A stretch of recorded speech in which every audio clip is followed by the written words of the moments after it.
नमस्कार. विश्व टीव्ही मराठीच्या आपल्या या पॉडकास्ट शोमध्ये मी सचिन नलावडे आपलं स्वागत करतोय. आज खरं तर या पॉडकास्टमध्ये आपण ज्यांच्यासोबत गप्पा मारणार आहोत किंवा आपण ज्या बार्शीच्या विजनबद्दल बोलणार आहोत, अशा तेजस्विनी ताई कतले आज आपल्यासमोर या पॉडकास्टमध्ये आहेत. अ, त्यांच्या कुटुंबाची ओळख किंवा त्यांची ओळख अशी आहे की एक दानशूर कुटुंबातून त्या आलेल्या आहेत आणि बार्शीसाठी आता त्या नगराध्यक्ष पदाच्या उमेदवार आहेत. भारतीय जनता पक्षाने त्यांना ती उमेदवारी जाहीर केलेली आहे आणि याच दरम्यान या पॉडकास्टमधून आपण त्यांचं बार्शीबद्दलचं नेमकं विजन काय आहे, ते बार्शीबद्दल काय विचार करतायत, तर या सगळ्या विचारांचा आढावा आणि या सर्व गप्पांमधून आपण त्यांच्याकडून जाणून घेणार आहोत. ताई, तुमचं आमच्या पॉडकास्टमध्ये स्वागत आहे. नमस्कार. ताई, जेव्हा ही उमेदवारी तुम्हाला जाहीर झाली, तर ही उमेदवारी जाहीर झाल्यानंतर म्हणजे तुम्हाला पहिला प्रश्न तुमच्या मनात काय आला? म्हणजे तुम्हाला या उमेदवारीबद्दल तुम्हाला पहिल्यांदा मनात कोणती भावना आली, की उमेदवारी आता जाहीर झालेली आहे? नाही, खूप छान वाटलं. ही हं. उमेदवारी म्हणजे महिला आरक्षण सुटलं हं, हं. आणि महिलांच्या प्रश्नांना काहीतरी आपल्याला करता येईल आणि माझं नाव येतंय म्हटल्यावर मला खूप आनंद झाला, की आमच्या जे घराचं आहे हं, हं. समाजसेवा करण्याचं व्रत, हं, हं. ते मला ह्यातून पूर्ण करता येईल. म्हणजे तुम्हाला याची पार्श्वभूमी म्हणजे राजकीय पार्श्वभूमी म्हणजे हा तुमचा पहिलाच अनुभव आहे, की याचा काही संबंध आहे ते? नाही, थोडाफार गंध आहे, हां. पण अनुभवला नव्हता. हां, हां. म्हणजे मी वैयक्तिक अच्छा. माझं माहेरी पण झिरपे म्हणून म्हणजे नगरशेठ म्हणूनच फेमस आहेत. हं, हं. माझे आजोबा नगरशेठ होते हं. आणि त्याच्यानंतर इथं आल्यानंतर आजं सासऱ्यांचं नाव आहेच राजकारणात. तेही आमदार झालेले आहेत, नगराध्यक्ष आमदार असं झालेले आहेत. सासरे नगरसेवक होते, मिस्टर नगरसेवक आहेत हं. आणि माझे बाबा आहेत आमचे सासरे, ते मार्केट कमिटीचे चेअरमन आहेत हं, हं. आणि घरात समाजसेवेचा वारसा आहेच आहे. मग त्याच्या जोडीला आता हे महिला आरक्षणामुळं माझं नाव चर्चेत आलंय, त्याच्यामुळे मला खूप आनंद झालेला आहे. तुम्ही जसं आता सांगितलं, की तुमचे आजोबा नगरशेठ म्हणजे त्यावेळेस ते नगराध्यक्ष सारखंच पद हो. होतं.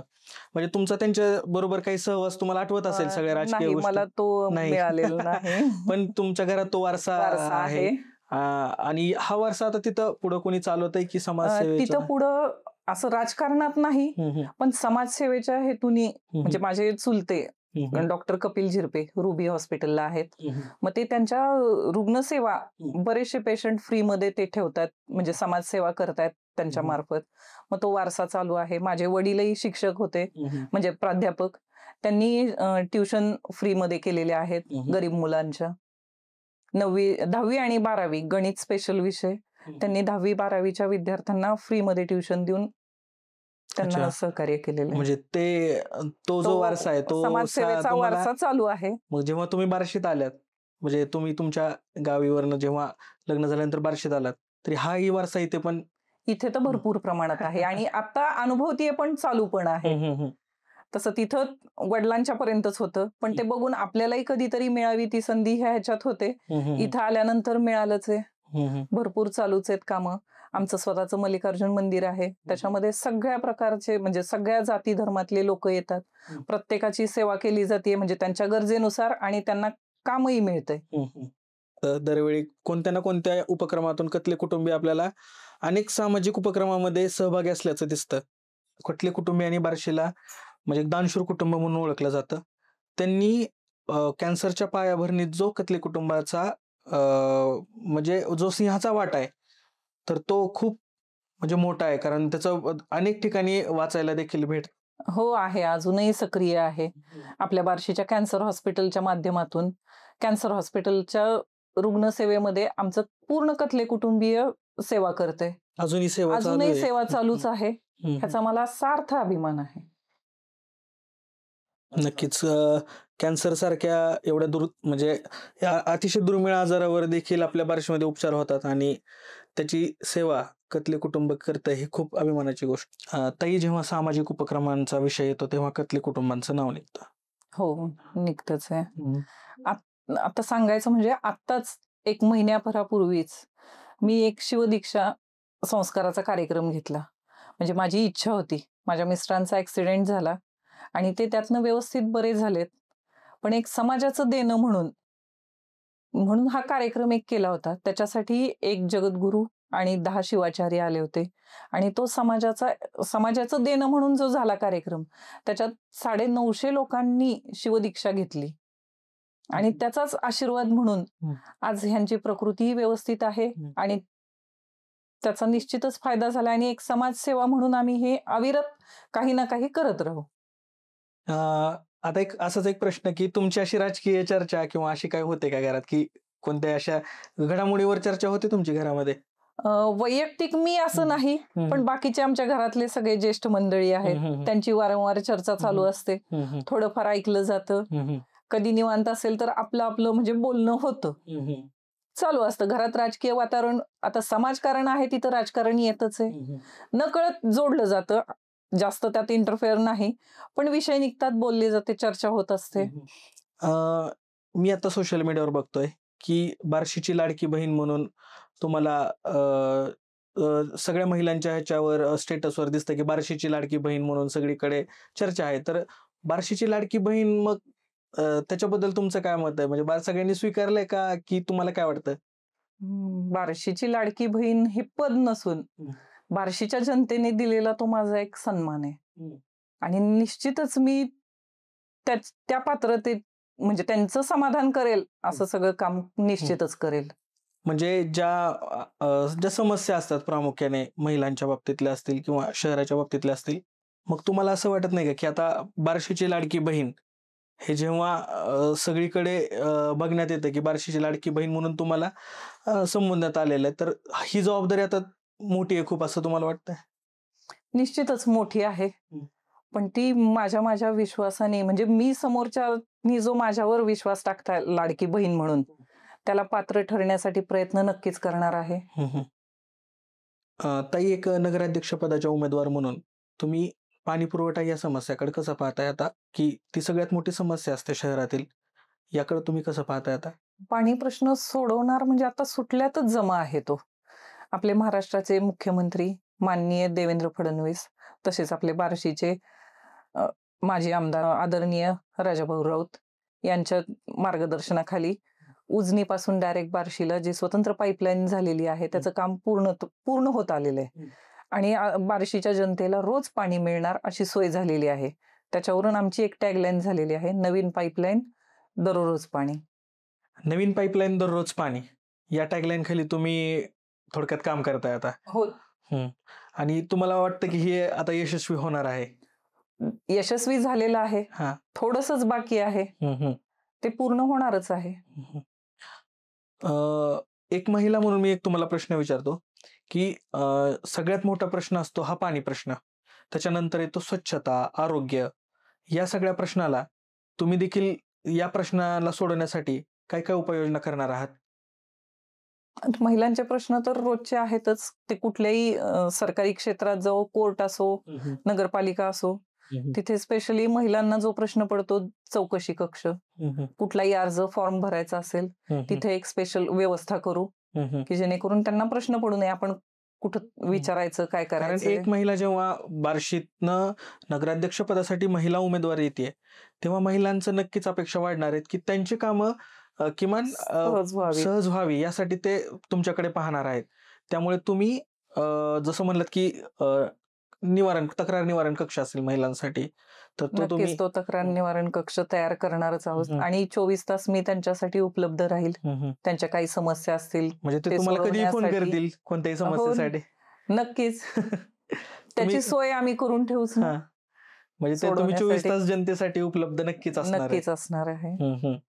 नक्की. तुम्ही जर 24 तास महिलांसाठी उपलब्ध राहणार असाल तर ही खूप चांगली गोष्ट आहे, कारण महिलांचे अनेक प्रश्न असतात आणि ही खूप चांगली संधी महिलांसाठी पण आहे.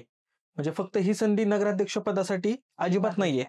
ही संधी खरं तर बार्शीतील तमाम महिलांसाठी आहे, माता भगिनींसाठी ही संधी आहे की एक महिला नगराध्यक्ष त्यांच्या बार्शी शहराला मिळणार आहे आणि त्यांचे सगळे प्रश्न हे महिला सोडवणार आहेत. नक्की, ही खूप चांगली गोष्ट आहे बार्शी शहरासाठी. ताई, तुम्ही जेव्हा या सर्व विकास कामांकडे बघत असताना तुम्हाला आणखीन कोणत्या गोष्टी असाव्या असं वाटतात की तुम्ही नगराध्यक्ष झाल्यानंतर ह्या गोष्टी मी नक्की सुधारण्याचा प्रयत्न करेल, अशा कोणत्या गोष्टी आहेत तुमच्या डोक्यामध्ये? अशा बऱ्याचशा गोष्टी आहेत, हम्म. पण त्यातली सगळ्यात महत्वाची गोष्ट म्हणजे महिला सुरक्षिततेची आहे. महिलांच्या सुरक्षेचा प्रश्न. महिलेचा सुरक्षेचा प्रश्न आहे. तर त्याच्यासाठी मी पोलीस आणि नगरपालिकेच्या माध्यमातून दोन्हींच्या विद्यमाने हा निर्भया पथक निर्भया सारख्या गोष्टी. पथकाची योजना आखवती. म्हणजे त्यांच्या सुरक्षेचा प्रश्न तुम्ही नगरपालिका आणि पोलिसच्या माध्यमातून सोडवण्याचा प्रयत्न करू. समजा सीसीटीव्ही वगैरे, समजा सीसीटीव्हीचं तर आहेच चालू, बार्शीमध्ये आहेतच बऱ्याच ठिकाणी, पण ते आणखीन जास्त प्रमाणात वाढवू, जेणेकरून जिथे क्लासेस आहेत, महिला जिथे जास्त जातात, शाळा कॉलेजेस, त्या ठिकाणी आणखीन ती सोय करू आपण. आम्ही जेव्हा सोशल मीडियावर याचं सर्वे करत असतो त्यावेळेस रोजगाराचा देखील महिलांचा प्रश्न असतो. तो कसा तुम्ही? तो बचत गटामार्फत आम्ही नक्कीच त्याला प्राधान्य देऊ, त्यामार्फत तो सोडवण्याचा प्रयत्न करू. कारण त्यांचा रोजगाराचा प्रश्न हा खूप मोठा आहे आणि आता अपेक्षा वाढणार आहेत. नक्कीच अपेक्षा वाढणार आहेत. एक महिला येणार आहे ह्या पदावर म्हणल्यानंतर नक्कीच वाढणार आहेत, पण तो सोडवण्याचा प्रयत्न नक्की करू आम्ही. तुम्ही जेव्हा सामाजिक क्षेत्रामध्ये काम करतात, ह्याच्या आधी तुम्ही सामाजिक क्षेत्रात देखील काम करताय, महिलांसाठी वेगवेगळे उपक्रम राबवतायत, याच्यातून तुम्हाला अनेक समस्या महिलांच्या जाणवत आहेत. तुम्ही कोणकोणते कार्यक्रम महिलांसाठी आतापर्यंत घेता आलेले आहेत, म्हणजे ते देखील आम्हाला माहित व्हावं. महिलांसाठी कार्यक्रम असे आपण एकत्र येऊन त्यांच्यातली भीती जावी ह्या उद्देशाने सार्वजनिक कार्यक्रम आमचं आयोजन करतो. अक्क महादेवी मंडळामार्फत आपलं रंगपंचमी, पहाट गाणी, नाटक, विविध स्पर्धा, हे सगळे उपक्रम राबवलेले आहेत कॉन्फिडन्स वाढावा म्हणून. आणि वैयक्तिक माझं तर आमच्या मंदिरात, आमचं मल्लिकार्जुन मंदिर आहे, त्याच्यातून रुद्रपठण, कुंकुमार्चन, म्हणजे धार्मिक कार्यक्रमही मी घेते. यातून महिलांचा कॉन्फिडन्स वाढतोय आणि थोडीशी धार्मिकता पण साधली जाते, ओढ लागावी ह्या उद्देशाने. बरोबर आहे. आणि यात सर्व जातीचा समावेश, जाती धर्मांच्या लोकांचा समावेश आहे. म्हणजे सर्व जाती धर्मातील लोक याच्यामध्ये समावेश होतो आणि तुम्ही तो कार्यक्रम करतो आम्ही. यातून तुम्हाला अनेक समस्या जवळच्या वाटत असतील महिलांच्या, त्यांच्या अपेक्षा किती आहेत तुमच्याकडनं? तुम्हाला आता जेव्हा ही उमेदवारी म्हणजे जाहीर झाली, की महिला नगराध्यक्षाची उमेदवारी जाहीर झाली, तेव्हा काही महिलांनी तुमच्या समोर काही भरपूर जणांच्या अपेक्षा आहेत. इव्हन माझी सुद्धा अपेक्षा आहे, महिला म्हणून माझी सुद्धा अपेक्षा आहे की आपल्याला त्या ज्या गरजा आहेत आपल्या रोजच्या, आपण कुठं जाताना आपल्याला काय अडचणी येते, घरापासून निघाल्यापासून त्या ज्या ठिकाणी जायचंय तिथपर्यंत पोहोचेपर्यंत जेवढ्याही अडचणी आहेत, एक महिला म्हणून, म्हणजे प्रत्येकाला वेगवेगळी आहे. आता एक अडचण सांगता येणार नाही. बरोबर आहे. त्या सॉल्व्ह करण्याचा प्रयत्न नक्कीच करेन. म्हणजे त्या तुमच्याशी बोलतायत आता देखील? हो, बऱ्यापैकी. बऱ्याच जणींचे फोन येत आहेत, तू होणार आहेस, तुझं अभिनंदन, पण आमच्या समस्यांकडे ऍडव्हान्स मध्ये अभिनंदन करतायत. हो, ऍडव्हान्स मध्ये अभिनंदन करतायत, पण आमच्या प्रश्नांकडे लक्ष दे, असंही बऱ्याच जणींचं म्हणणं आहे. म्हणजे अपेक्षा देखील त्यांच्या अपेक्षाही वाढलेल्या आहेत.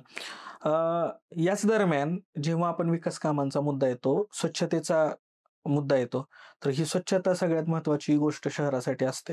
तर यासाठी तुमचं काय विजन आहे की स्वच्छता ही किती पटीने आणखीन वाढू शकते? कारण आरोग्याचा प्रश्न निर्माण व्हायची शक्यता आहे.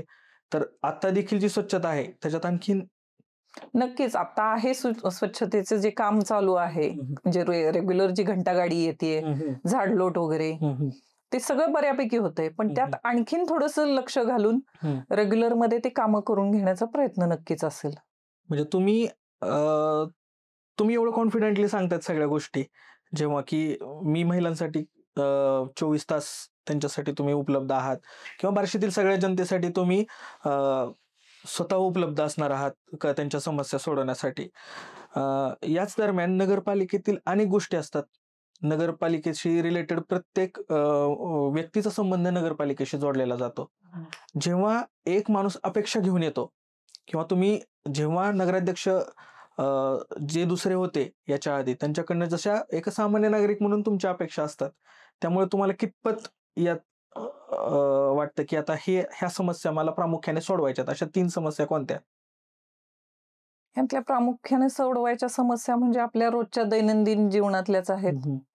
रस्ते, गटारी, पाणी, ह्याच रोजच्या मेन समस्या आहेत. त्याच्याकडे विशेष लक्ष देणार आहोत. कारण ही संधी खूप दिवसांनी भेटते बार्शीला. नक्कीच हाच मेन मुद्दा आहे. याच्यावरच बाकीचे सगळे प्रश्न अवलंबून राहतात. मग मेन प्रश्नावरच आमचं लक्ष केंद्रित राहणार आहे. बार्शीतील विकास कामांकडे तुम्ही कसं पाहताय आता? मी पाहण्यापेक्षा बार्शीची जनताच बघतीये. बार्शीत जी काही सुधारणा झालेली आहे, लातूर रोडचं उद्यान आहे, शिवस्मारक आहे, हो, आणि शहीद स्मारक आहे, रस्ते आहेत, हे सगळी सुधारणाच आहे. आपल्या आदरणीय भाऊंनी केलेली ही सुधारणा आहे. जेव्हा आपला हा पॉडकास्ट सुरू झाला तेव्हा तुम्ही सांगितलं की तुमची राजकीय पार्श्वभूमी पण तुम्हाला त्याचा वारसा मिळालेला आहे. आता तुम्ही स्वतः राजकारणात उतरतायत, स्वतः तुम्ही नगराध्यक्ष पदाचे उमेदवार आहेत. तर बार्शीच्या राजकारणात महिला नेतृत्व खूप वर्षानंतर दिसतंय. तर आपलं नेतृत्व आणि इथल्या निर्णय प्रक्रियेला तुम्ही कसा बदल पाहताय आता तुम्ही या सगळ्याकडे? एक बदल म्हणून कसं पाहताय या निर्णयाकडे? हे महिलांचं जे आलेलं आहे आरक्षणामुळे, आता नगराध्यक्ष पदाचं माझ्याकडे उमेदवारी आली आहे, तर तो हा बार्शीतला आता बऱ्याच वर्षानंतरचा हा पहिला चान्स आहे. म्हणजे जसं की प्रभाताई झाडबुके म्हणजे वहिनी साहेब यांच्यानंतर शितोळेताईंचं झालं. आता हा चान्स लकीली महिला आरक्षण सुटल्यामुळे माझ्याकडे आलंय. माझा तर निश्चित प्रयत्न राहील त्यांच्यासारखा स्वच्छ कारभार करण्याचा आणि महिलांच्या प्रश्नांकडे जास्त लक्ष देऊन व्यवस्था करण्याचं. एक महिला म्हणून तुम्हाला जेव्हा ही नेतृत्व करायची संधी भेटणार आहे तेव्हा एक संवेदनशीलता आणि कठोरता, ह्या दोन मुद्द्यावर तुमच्यामध्ये कोणत्या प्रकारे ते दोन मुद्दे दिसतील? जी गोष्ट चुकीची असेल ती चूक म्हणूनच सोडून दिली जाईल. त्याचा निर्णय तुम्ही घेणार? निर्णय हो. आणि जे बरोबर असेल त्या दृष्टीने त्या ह्याच्यातून पुढे वाटचाल चालू राहणार. जे बरोबर आहे ते बरोबर आहे ते बरोबर. आता सगळ्यात महत्वाचा एक प्रश्न आहे की बार्शीकरांना आपल्या नेतृत्वावर विश्वास ठेवण्यासाठी तुम्ही कोणता एक पर्सनल प्रॉमिस बार्शीकरांसाठी देताय? मगाशी सांगितलंच आहे त्याप्रमाणे आता परत एकदा सांगते. विकासाची 100% हमी, नवीन पाईपलाईन, दररोज पाणी. नगराध्यक्ष पदाच्या या निवडणुकीसाठी आता तुम्ही एक दावेदार आहात. नगराध्यक्ष पदासाठी तुम्ही एका प्रमुख घटक पक्षाकडनं तुम्ही दावेदार होणार. यावेळी तुम्ही कौटुंबिक जबाबदाऱ्यांमध्ये देखील आहात. तर तुम्ही या दोन्हींचं संतुलन कसं करणार आहेत आता? कारण तुम्हाला ह्या दोन्ही गोष्टी सांभाळाव्या लागतील. तेव्हा तुमचा निर्णय काय असेल या सगळ्या जबाबदारीमध्ये? जबाबदारीचं म्हणलं तर कसं आहे, एका यशस्वी पुरुषाच्या मागे जशी स्त्री असते तसं आता आमच्याकडे कसं झालंय की महिला आरक्षण सुटले, त्याचा विचार करून आमच्यातले सगळे समाजसेवा करणाऱ्यातले आहेत. मग हा चान्स मिळालेला आहे. म्हणजे जसं प्रत्येक पुरुषामागे एका यशस्वी पुरुषामागे स्त्रीचा हात असतो, तसं आता इथं माझ्या बाबतीत असं व्हायला लागले की मी पुढे जाणार आहे तर फक्त एक माझे मिस्टरच नाही तर पूर्ण अख्खं कुटुंब माझ्या मागे आहे, मला सपोर्ट करतोय. तू पुढे हो, आम्ही आहोत. तुम्हाला सपोर्ट आता संपूर्ण तुमच्या कुटुंबाचा कटले फॅमिलीचा सपोर्ट आहे.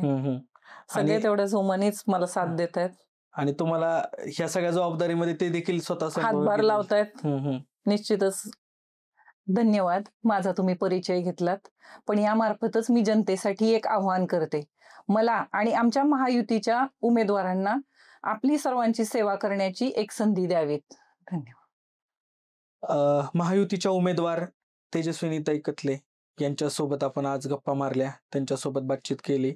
या पॉडकास्टमधून त्या आज पहिल्यांदाच या आपल्या सगळ्यांच्या समोर आलेल्या आहेत. त्यांनी त्यांचं मत देखील सगळ्यांसमोर मांडलेलं आहे. नक्कीच येणाऱ्या निवडणुकामध्ये जे काही चित्र स्पष्ट होईल ते होईल, पण त्यांच्याशी गप्पा मारताना आम्हाला देखील खूप चांगलं वाटलेलं आहे.